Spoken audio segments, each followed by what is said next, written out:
Il faut envisager la reconstruction comme une robe sur mesure. C'est-à-dire que on a une première intervention, le plus souvent, qui fait les formes, les volumes, la symétrie.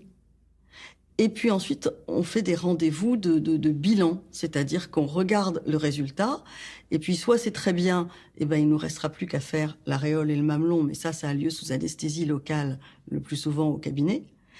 Et on peut, s'il y a des petits défauts, faire des améliorations. Et c'est là qu'on utilise énormément la graisse, des changements de prothèses, etc., qui nous permettent de passer d'un résultat acceptable à un très bon résultat. C'est une arme. Comme les autres, c'est pas mieux qu'autre chose. Certaines femmes préfèrent travailler sur elles-mêmes et accepter et assumer certaines disgrâces ou malformations ou certains accidents. D'autres préfèrent agir sur l'apparence.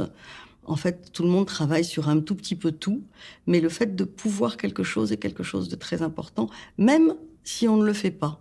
La reconstruction mammaire, c'est de l'artisanat. C'est-à-dire que c'est pas une création à chaque fois, c'est vraiment une figure imposée. Je sais exactement ce que j'ai à faire, quel volume je veux faire, comment je veux le faire.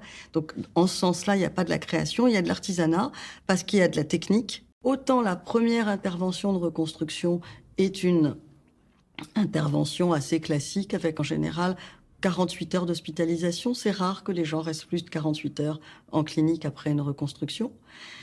Autant les temps de retouche, c'est quasiment toujours très léger de l'ambulatoire, parce que tout est fait. Ce qui est difficile, c'est de faire une loge, des contours, un volume.